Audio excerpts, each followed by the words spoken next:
been a couple of weeks since I did a video like this because I've been laid out in pain.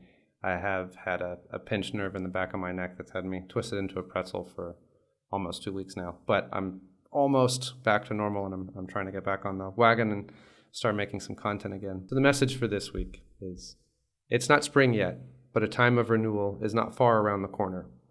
Through this winter, plant the seeds that you want to sprout in the spring, to nurture over the summer and harvest next fall. Move into this relationship with time, planning a season ahead and devoting yourself to your plan fully without worrying about the future beyond what you can immediately see. Too much is just unknowable right now. Tend to the things now that will bloom later on, that will help you express creativity and find beauty, and not just the essential things like food and medicine and resources and so on. Beauty plays an important role in keeping balance and healing, and it's needed greatly in the world right now. Grow, nurture, tend, and care for the world that's directly around you. And allow this period of separation that we're enduring with the South Node in Libra to exist and to affect you as it needs to, but don't let it unmoor you and make you feel isolated. This is just a necessary pruning that comes before a new phase of growth. The dead of winter always comes before the renewal of spring. And in the spring, you'll see more good new growth in the world. Literally, of course, green growth and so on, but also figuratively, meaning more like upstarts and new solutions which present themselves and present resistance to the old order, sprouting up in more unexpected places. And you'll need to nurture and support what appears that you align with, and to help those sprouts grow into useful tools to use against the old dying order. But for now, go within, prune what you don't need, and prepare for rapid growth in the spring. So that's the message. Now let's do a couple of quick readings to try to make sense of that and figure out ways that we can apply it in our lives. All right, so I'm going to start the readings with the Usi Pagan Otherworlds tarot deck that I love so much. And I think the first question that I want to ask is a very practical one. So if the energy of the moment is that this is the wintertime and we're conserving our resources, we're planning for the future, we're planting seeds that then sprout in the spring and grow over next year. This is a very internal time, kind of like a retrograde period for all of us. And that fits with the winter months, obviously, but I think it means that in kind of a even more so than usual, in a bigger sense. And so what I want to know is, how does that apply to the practical parts of our lives? So thinking about planting seeds, I think the best way to ask this question is to say, these seeds that we're planting, what areas of life do they relate to? What kind of seeds can we plant for our future? In what areas of life should we plant seeds now so that we can grow them over the next year?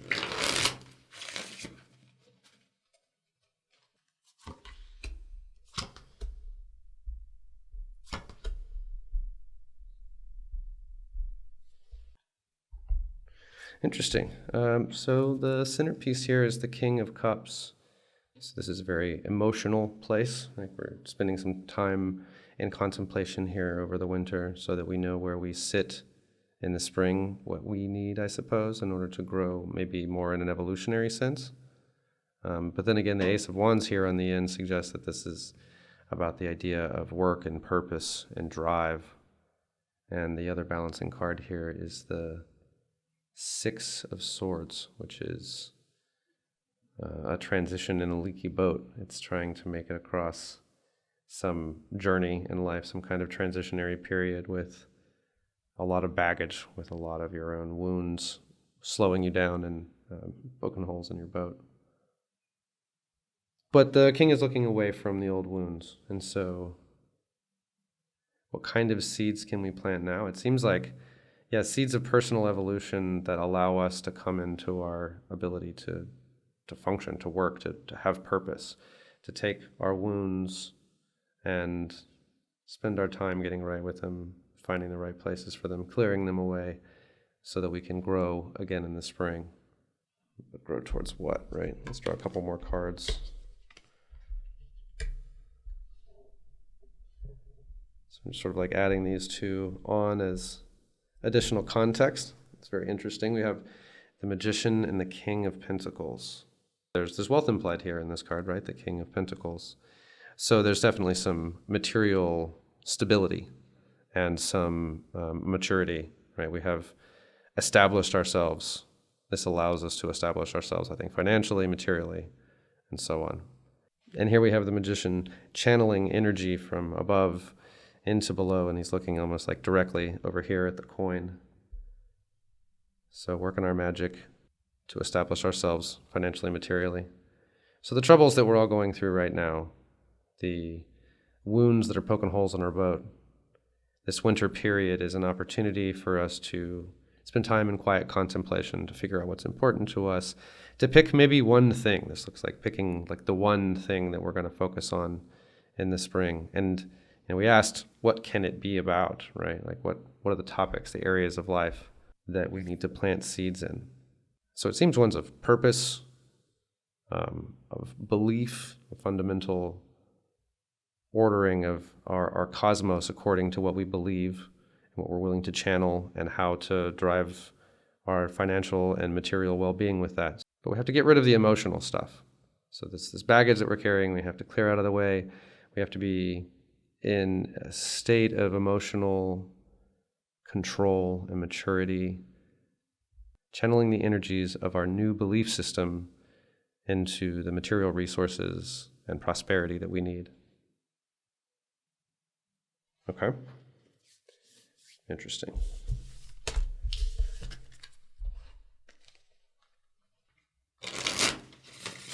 So I thought it was interesting talking about the new growth, new resistance, new ideas popping up in the spring, something I've been waiting for kind of a long time.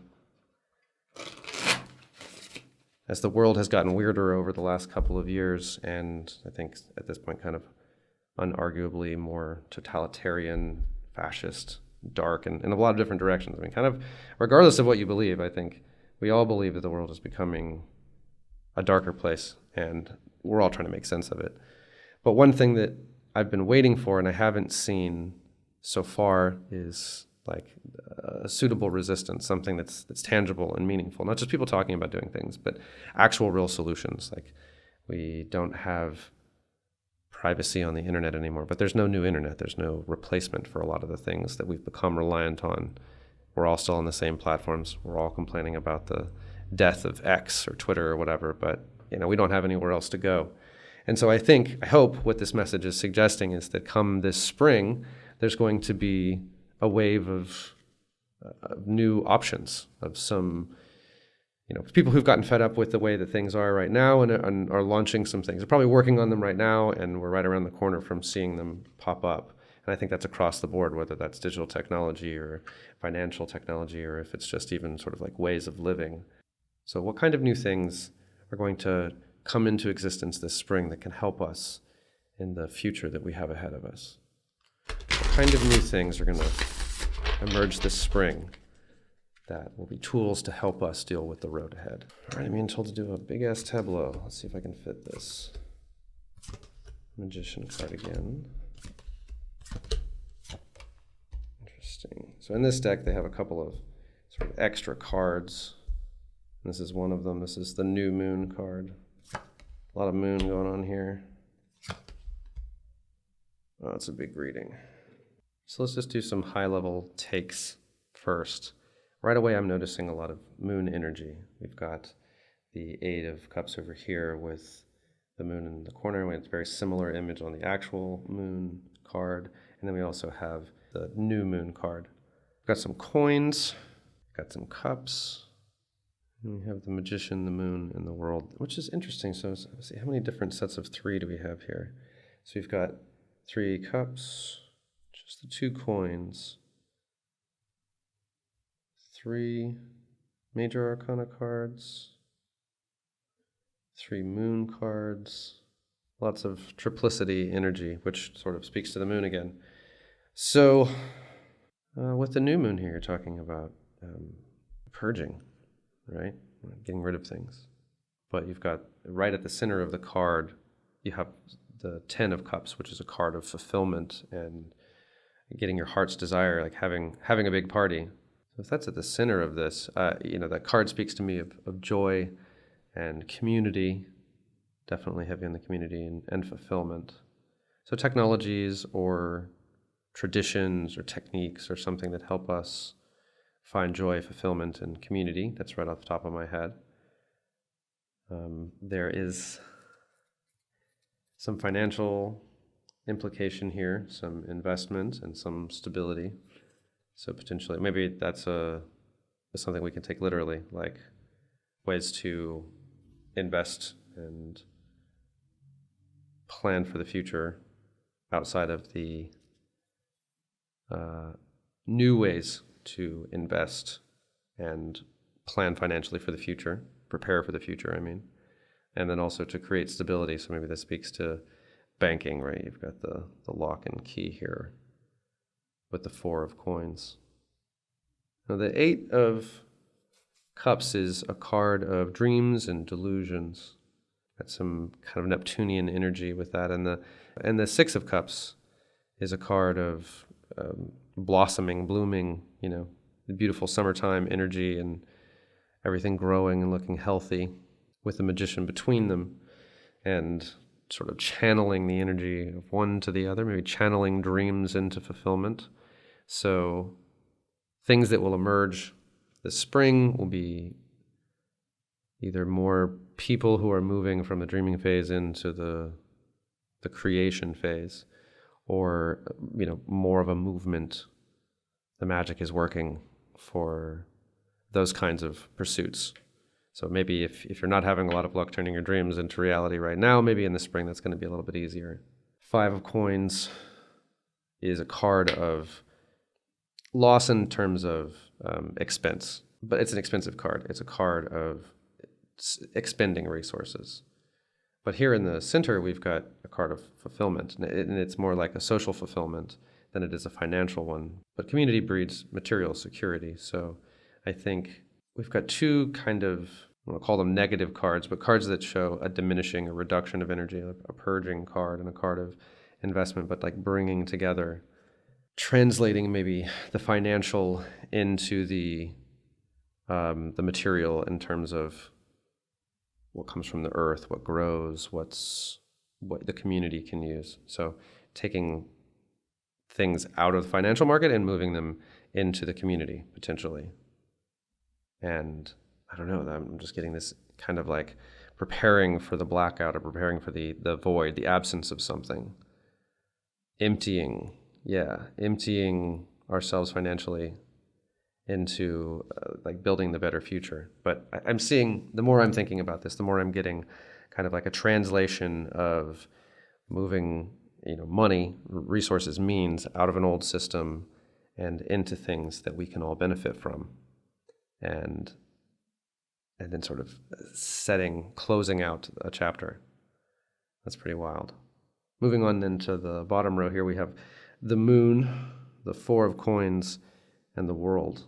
And it's almost reflective of the same kind of energy that we had here at the top with the 8 of cups and the 6 of cups, because the 6 of cups is even though it's a little bit lower in the order, 6 versus 8, it is a cup of like fulfillment and blossoming and blooming and so forth, of at least promise unfolding, whereas the 8 of cups is part of the story where you can be, you're close to the end, but you might feel a little lost along the way. You're kind of having to go through a dark night of the soul or something like that. And the moon itself is a card of intuition and the underworld of ourselves, our unconscious, our subconscious, our emotions, the drives that we don't understand as well, and the 2 wolves within us, right, that are our kind of like opposing sides within our subconscious. So that's saying, I think in both cases, that we're taking our instinct and our intuition and our dreams and what we want passionately and trying to make them into something. We're trying to build stability and security with them. So there's going to be, on the whole, what we see here is sort of like fulfillment, stability, optionality, and the ability to channel energy into different places. We have a before and after almost. This is interesting with the new moon card and the world here, because the world is definitely that's like the end of the major arcana. It is the summation of everything, and it shows like completion and totality, which is almost the opposite of what the new moon card would say. But the new moon card is also kind of like a turning in terms of time. It's a turning of the cycles And with the new moon, we get a time of renewal. So this is the winter that we're in, I would suppose. And what we're doing is preparing for the spring, when I don't think it's when things come to their culmination, but it's when we can start taking steps physically, materially, towards making our dreams, our visions of the future, what we want to be working right now that isn't working right now, being able to put that into action and get somewhere with it, being able to create stability, being able to find fulfillment with each other and connection, right? The Ten of Cups is inherently a card of connection. Cups are usually people. They're people or they're emotions, but connection. And so the Ten of Cups is the total fulfillment of community and connection. There's a lot of that energy here, right? So our dreaming of community and of fulfillment, that's where we are right now. That's our winter of discontent, if you will. These are the things that we're lacking, that aren't working. And we have all this separation that we're experiencing now. But in the spring, even though we're still going to be in that South Node in Libra period of time, the story will start to change. The divisions, the separations between people, I think, will have been established by then, and people will be in whatever camps they're in, I guess is what I'm saying. And that's when, in our new networks, we can start to move forward and build these connections. And we're in this kind of like weird lull and waiting period right now, but by this spring, and this doesn't really seem like technological to me as much as it seems like it's people-oriented. People are in the right space finally to come together, to figure things out, to plan and invest, to turn the page on the old and start focusing on the new. So I think it's a pretty happy, positive message. It's a little bit of a delayed positive message. We have to get through this winter, and this winter is, probably doesn't look a lot different than what we're immediately looking at right now, which feels a little bit bleak. But if we can approach it with the understanding that we're going to be getting somewhere, soon enough, a couple of months away, here in the spring, these seeds that we've all been waiting on to germinate are finally going to sprout, and we can put our energy into them. And we, as a collective, as a group, and all the various different, subgroups where we come together physically and digitally, we can start to send our energy into the things that we each care about and bring some life and joy and fulfillment back into the scene. That's what I'm going to choose to believe this message is about. Thanks for tuning in, and we'll see you in the next one.